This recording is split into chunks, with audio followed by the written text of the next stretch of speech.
semuanya sudah bisa mengakses pada?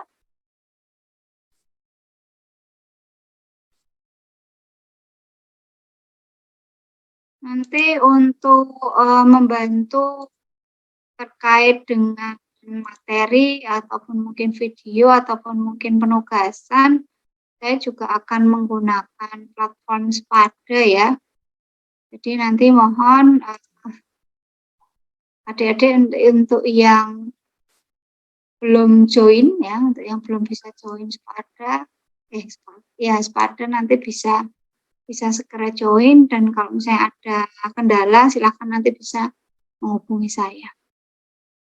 Oke, jadi kita hari ini kuliah farmakoterapi 2 ya, benar ya? Sudah sesuai kelasnya ya.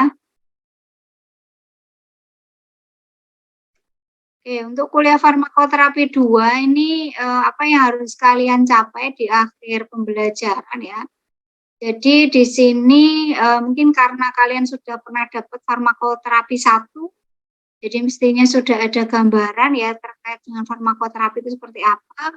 Hanya yang membedakan di sini adalah ruang lingkup untuk penyakitnya. Ya, jadi kalau di farmakoterapi 1 kita bahas terkait dengan penyakit atau gangguan pada saluran nafas, kemudian infeksi, kemudian onkologi begitu. Nah, untuk di farmakoterapi 2 itu ruang lingkupnya adalah di gangguan pada sistem endokrin, kemudian hormon, renal, dan juga kardiovaskuler. Ya, untuk subjek PMK-nya masih sama ya, di sini kalian harus belajar tentang bagaimana suatu penyakit atau perjalanan suatu penyakit, karena itu nanti akan berhubungan dengan strategi terapi yang harus dilakukan. Ya. Kemudian juga di sini tentunya sebagai farmasis atau apoteker, nantinya kalian terutama yang bekerja di klinis itu harus bisa mengidentifikasi permasalahan pengobatan pada pasien. Ya, karena ini adalah bagian dari kompetensinya seorang apoteker. Kemudian juga memahami bagaimana melakukan monitoring ya. Monitoring tidak hanya apakah terapinya berhasil atau tidak, tetapi juga apakah ada efek samping potensial maupun aktual yang terjadi. Nah, kemudian yang terakhir adalah menyusun rencana pelayanan yang berbasis pasien sentra ya. Jadi apapun itu yang kita rekomendasikan itu harus muaranya diutamakan adalah untuk kepentingan pasien. Nah, ini terkait dengan ruang lingkupnya. Jadi kalau sistem endokrin itu kita bicara tentang apa sih? Ada yang bisa berkomentar? Kalau kita bicara endokrin, ngomong ke endokrin itu terkait apa ya? Hormon. Hormon. Ya, endokrin, eksokrin itu istilah apa sih itu? Di sini ada istilah hormon tersendiri, kemudian ada endokrin. Ada yang tahu, ada yang bisa membedakan, menjelaskan? Ini di anatomi fisiologi mestinya sudah ya.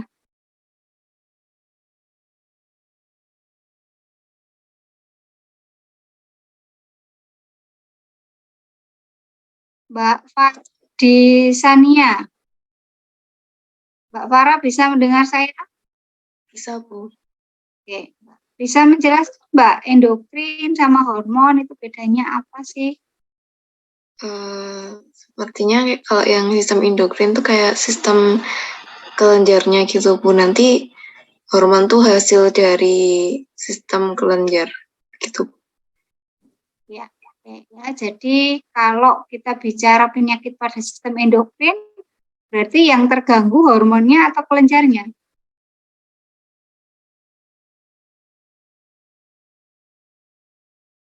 Mbak Vina. Mbak Vina? Ya, Bu, kelenjarnya. Ya, oke ya. Jadi kalau kita berbicara terkait dengan sistem endokrin dan hormon, ini sebenarnya adalah saling terkait ya. Jadi yang memproduksi dan yang dihasilkan kan kurang lebih seperti itu ya. Jadi ada beberapa penyakit memang ketika ada gangguan pada produsen atau pada kelenjar yang membuat hormon tersebut, nah kemudian nanti akan menyebabkan beberapa gangguan sistem pada tubuh misalnya seperti itu. Oke. Ya, jadi ini ruang lingkupnya. Kemudian nanti kita juga akan berbicara terkait dengan gangguan pada ginjal ya, renal ginjal dan juga kardiovaskuler. Ini adalah bekal yang harus kalian kuasai ya sebelum nantinya kalian akan melanjutkan di pendidikan profesi apoteker. Kenapa? Karena ini termasuk ke dalam bagian dari blueprint ujian kompetensi apoteker. Jadi ini memang yang harus dikuasai oleh seorang apoteker untuk bisa nantinya dinyatakan sebagai apoteker harus lulus ini dulu.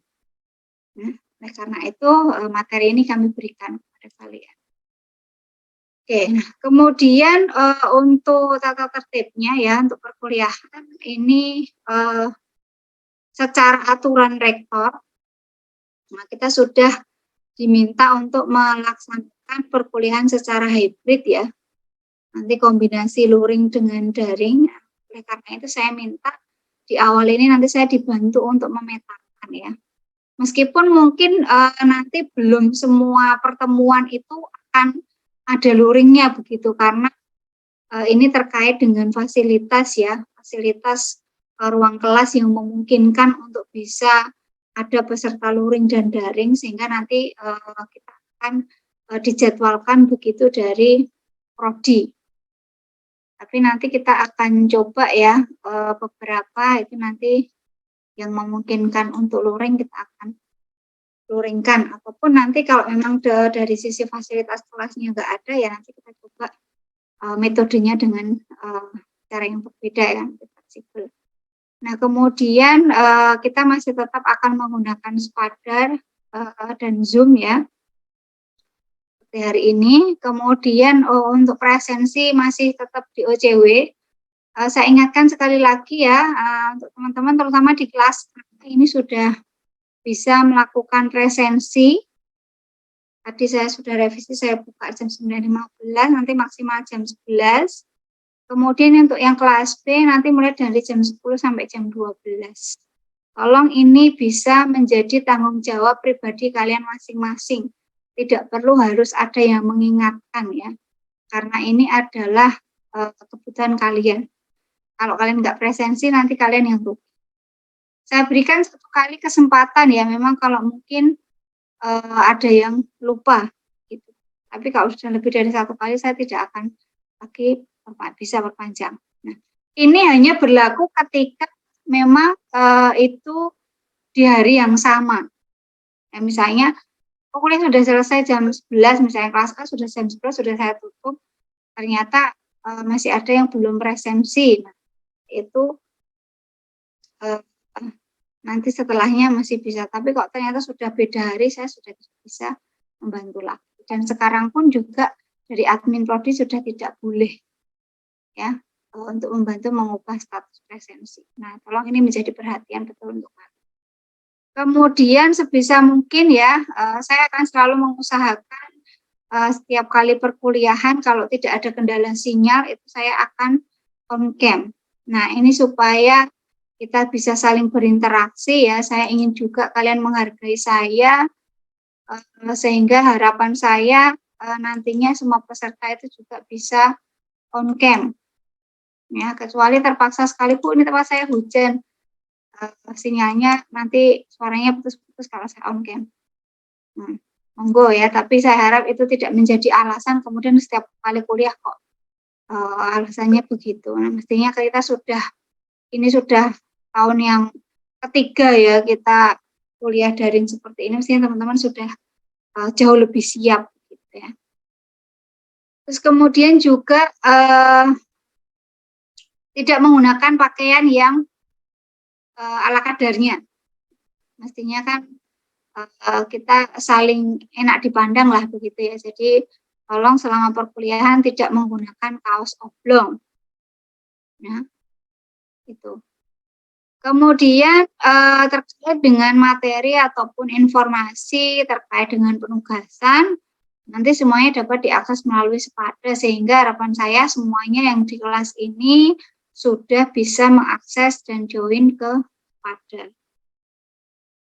Nah, kemudian nanti di dalam materi perkuliahan farmakoterapi 2 ini karena memang terkait dengan indikator kinerja utama perguruan tinggi, ya ada beberapa mata kuliah itu yang harus menggunakan case method ya. Jadi ada studi kasus, salah satunya adalah di mata kuliah farmakoterapi 2. Jadi nanti akan saya kombinasikan, akan ada yang bentuknya adalah studi kasus, ada bentuknya adalah materi, kemudian nanti ada penugasan, ada diskusi gitu ya. Nah, kemudian di beberapa pertemuan nanti juga akan ada pretest atau post-test ya, atau kuis ya. Nanti infonya akan diinfokan di WAG. Jadi nanti mohon untuk WAG-nya nanti juga bisa selalu dipantau. Oke. Ada yang mau ditanyakan dari sini? Monggo, saya berikan kesempatan untuk bertanya, untuk menanggapi ya. Kalau ada yang tidak sepakat, silahkan. Ada?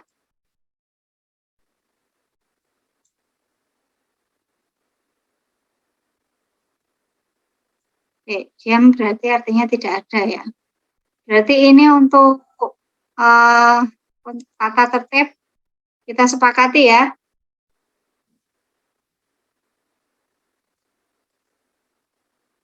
Ya, oke. Kita beranjak ke rencana pembelajaran. Jadi untuk di setengah semester pertama nanti akan bersama dengan saya dari hari ini ya, kita akan mulai dengan kontrak perkuliahan dan kuliah pendahuluan. Kemudian sampai pertemuan ke-8 yaitu UTS. Nah, di sini nanti akan ada beberapa pertemuan yang nanti kita akan menggunakan case method ya, atau case study ya. Itu pada topik DM, tiroid, paratiroid. Untuk DM ini saya jadwalkan 2 kali karena biasanya DM ini cakupannya cukup luas ya. Kita sesuaikan dengan kondisi di lapangan ya, karena DM itu ada beberapa kondisi khusus sehingga nanti akan ada 2 kali bahasan, ya, 2 pertemuan. Diskusinya biasanya agak panjang. Kemudian untuk tiroid, paratiroid nanti 1 kali pertemuan ya. Kemudian terapi hormon ya, terkait dengan kontrasepsi ya. Ini nanti materinya adalah learning journal dan juga diskusi. Kemudian ISK. Nah, ISK ini masuknya ke renal dan urinary tract. Kemudian ada juga BPH, benign prostatic hyperplasia ya, jadi urinary tract. Nah, kemudian setelah UTS nanti akan dilanjutkan dengan Bu Maya ya, mesti melanjutkan materi di renal dan juga di kardiovaskular. Itu terkait dengan rencana pembelajaran atau untuk organisasi materinya. Nanti teman-teman sudah harus mulai bersiap ya. Saya sudah mengunggah untuk RPS, ya nanti dibuka aja yang RPS terbaru ya, 2021-2022. Silahkan nanti teman-teman bisa cek, di sana ada beberapa referensi ya, yang nanti mungkin sudah bisa mulai dicicil. Apa sih yang harus dikolek gitu ya, apa yang harus dikumpulkan, apa yang harus dibaca, misalnya ada pedoman-pedoman apa saja ya, meskipun nanti pada saat case tadi literatur itu bisa dinamis ya, mungkin juga bisa ada banyak tambahan. Tapi setidaknya dari gambaran ini harapan saya nanti teman-teman sudah bisa mulai untuk ancang-ancang. Nah, ini untuk sistem penilaiannya ya. Memang pada metode pembelajaran case study ini yang paling besar bobotnya itu adalah di portofolio untuk case metode-nya. Ya, jadi portofolionya ini 50% sendiri, yang terdiri dari case study-nya itu sendiri ya. Jadi nanti dari laporan kasus yang kalian selesaikan, ya, kemudian ada kuis ya yang tadi ya saya sampaikan, entah itu nanti bentuknya pretest atau post-test ya, untuk menilai pemahaman teman-teman semua, dan juga ada penilaian sikap. Nah, komponen ini nanti terdiri dari apa saja, ini saya sudah jabarkan nanti di dalam rubrik penilaian. Ya, kemudian ada UTS, UAS, nah ini terkait dengan konsep teori ya, teori yang terkait dengan kasusnya. Nah, ini untuk rubrik penilaiannya ya. Di sini kita juga akan mulai belajar bagaimana kita melakukan review jurnal dan juga bagaimana kita mengekstraksi data ya dari referensi-referensi jurnal. Itu ya. Nanti akan membantu teman-teman nanti ketika kalian di tugas akhir maupun nanti di progresi. Jadi untuk case study-nya ya nanti akan saya nilai itu ada 4 komponen. Yang pertama adalah literatur ya. Literatur ya, nanti akan dapat nilai 3, 2, 1. Nah, ini kriteria yang seperti apa nanti bisa dicek sendiri. Kemudian dari analisis permasalahan ya. Kemudian nanti dari solusi yang teman-teman semua sampaikan ya. Dan yang terakhir, poin terakhir adalah presentasi. Nah, presentasi ini juga akan saya nilai. Sehingga nanti teman-teman ketika nanti menyusun presentasi juga sebaiknya diperhatikan ya. Yang namanya presentasi menggunakan PPT atau PowerPoint ya, mestinya ya nanti bentuknya adalah poin-poin yang itu nanti akan dijabarkan di dalam presentasi yang disampaikan. Jadi bukan membaca apa yang ada di tulisan. Nah, harapan saya nanti teman-teman ini bisa menjadi metode pembelajaran ya untuk public speaking juga gitu ya, karena nanti pada saat SPA mungkin kemampuan ini harus kalian kuasai lebih. Gitu. Nah. Ada pertanyaan di sini? Monggo, silakan.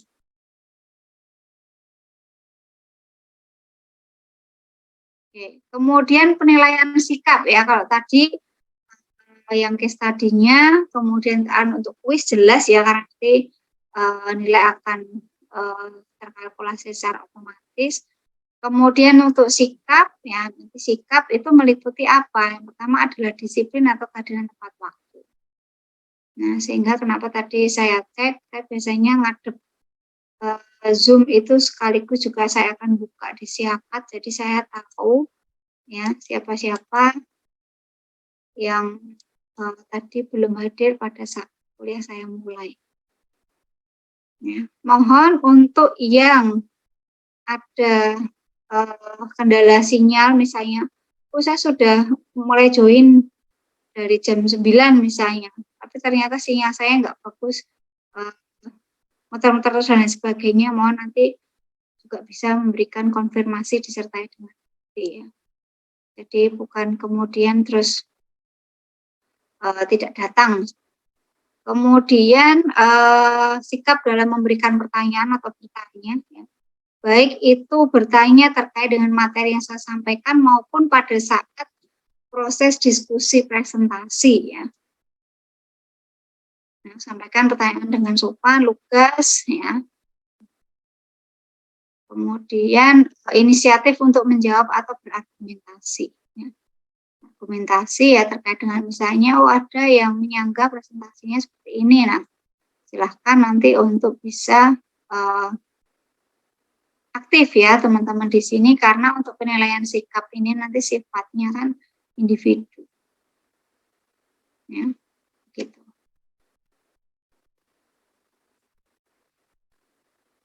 Ada yang ingin ditanyakan dari kontrak pembelajaran untuk farmakoterapi 2?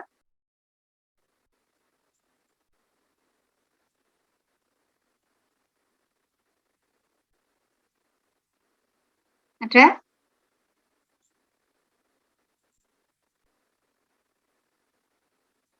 Moga saya lebih senang kalau ini ya kelasnya hidup ya. Jadi kalau memang ada yang kurang paham, kurang jelas, atau mungkin teman-teman tidak setuju, silahkan nanti langsung disampaikan. Oke. Cukup untuk kontrak perkuliahan ya, kita sepakati informasinya sudah sangat jelas tadi ya. Oke, saya stop share dulu. Ya. Oke, nah untuk mengawali dari materi di farmakoterapi 2 ya, jadi kita sudah menyinggung terkait dengan ruang lingkup ya, bahwa farmakoterapi 2 kita akan belajar terkait dengan endokrin dan hormon, kemudian renal dan kardiovaskuler. Oke. Nah, ada yang bisa menyebutkan kira-kira penyakit apa saja sih yang terkait dengan gangguan sistem endokrin?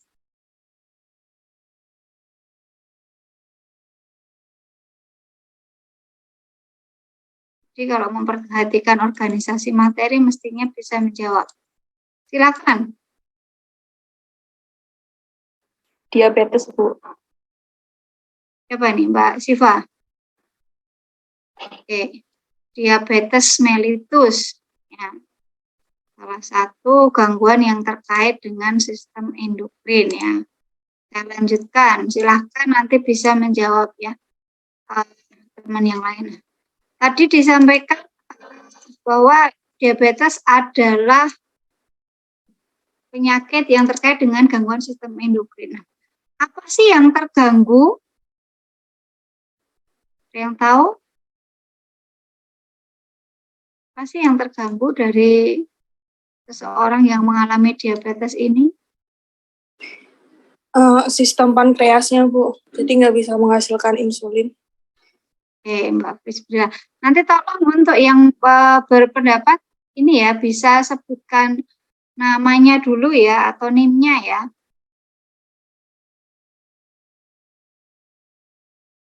Oke. Ada gangguan pada sistem endokrin ya di pankreasnya. Tadi karena terkait dengan produksi hormon insulin di sana. Ya, sudah menjadi modal awalan yang bagus ya dari apa yang kalian ketahui. Oke, kemudian saya lanjutkan lagi. Ya. Kalau tadi dikatakan, oh gangguannya itu di pankreasnya. Nah, kira-kira penyebabnya apa sih?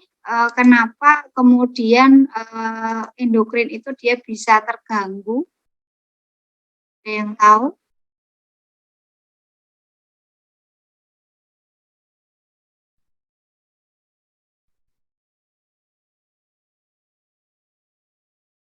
Ada yang tahu? Izin menjawab, Bu Yeni.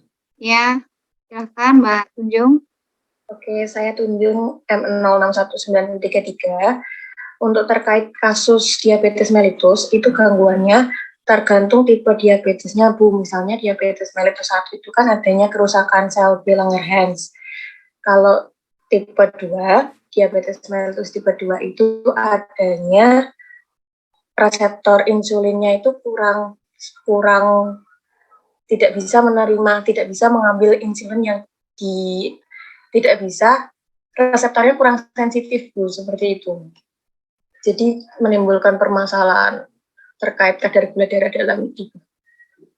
Oke, baik. Terima kasih Mbak Tunjung ya, sudah awalan yang bagus ya. Nanti akan kita perjelas lagi pada saat kita bahas terkait dengan DM ya. Jadi tadi dikatakan, tadi kalau Mbak Priscilla bilang, oh DM itu ada masalah Bu di pankreasnya. Ya, sudah. Kemudian ditambahkan Mbak Tunjung, oh iya, terutama adalah di sel beta pankreas. Di pankreas itu ada sel alfa, sel beta ya. Nah, masing-masing itu memiliki peran yang berbeda-beda. Nah, tadi sel beta, yaitu hubungannya dengan produksi insulin. Jadi, kemudian tadi juga sudah disinggung, oh bahwa DM itu ada DM tipe 1, DM tipe 2. Nah, oke. Jadi, dari sekilas ini saja kita tahu bahwa, oh ternyata ada beberapa tipe ya di diabetes mellitus itu sendiri. Oke, terima kasih ya. Kita lanjutkan. Selain diabetes mellitus, ada yang tahu ya gangguan kelenjar yang lain mungkin?